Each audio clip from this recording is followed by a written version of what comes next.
రాష్ట్రంలో ఉన్నటువంటి ప్రతి బీసీ మీద, ప్రతి ఎస్సీ మీద, ఎస్టీ మీద, మైనారిటీ మీద ఈ బాధ్యత ఉంది. కాబట్టి మీ అందరి మద్దతు, మీ అందరి ఆశీస్సులు మన జగనన్నకు, మన వైఎస్ఆర్ కాంగ్రెస్ పార్టీకి మెండుగా ఉంటాయని నేను ఆకాంక్షిస్తా ఉన్నాను. అలాగే మరి మీ అందరి ఆశీస్సులతో ఇక్కడి నుంచి గెలుపొందాను. మరి ఈ వైఎస్ఆర్ కాంగ్రెస్ కార్యకర్తగా, మరి జగనన్న సైనికురాల్లాగా మరి మీ అందరి ఆశీస్సులతో ఇక్కడి నుంచి గెలుపొంది మరి మీ మధ్య ఉన్నందుకు, మరి ఈ మధ్య కాలంలో జగనన్న గుంటూరు పశ్చిమ నియోజకవర్గంలో ఒక 2 సార్లు నుంచి కూడా పార్టీ గెలుపుకు దూరం అవుతా ఉంది. అక్కడ పార్టీని గెలిపించాలనే ఒక ఛాలెంజ్ తో ఒక ఆలోచన చేసి నన్ను మరి గుంటూరు వెస్ట్ కి పంపించడం జరిగింది.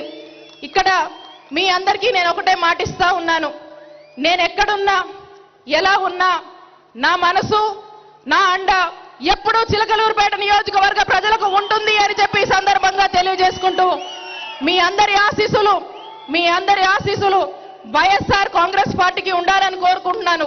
అలాగే ఒక్కసారి మనము ఎన్నికల ముందుకు ఒక్కసారి కనుక వెళ్తే 1-2 విషయాలు మీకు గుర్తు చేస్తాను.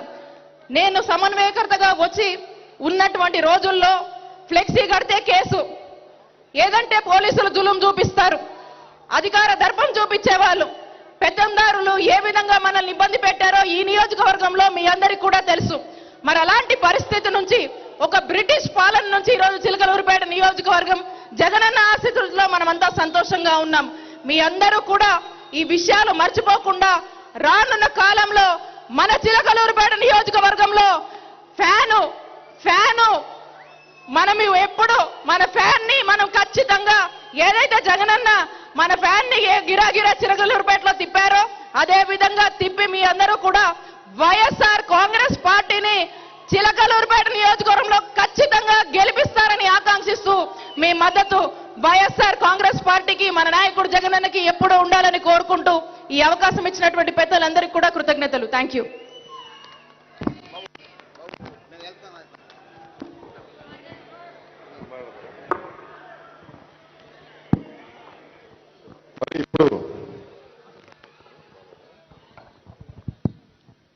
మరి ఇప్పుడు మన గుంటూరు తూర్పు నియోజకవర్గ ఎమ్మెల్యే గారు అన్న ముస్తఫా అన్న గారిని మాట్లాడాల్సిందిగా కోరుతాం. జై జగన్, జై జై జగన్. ఓకే, ఈరోజు సామాజిక సాధికార యాత్ర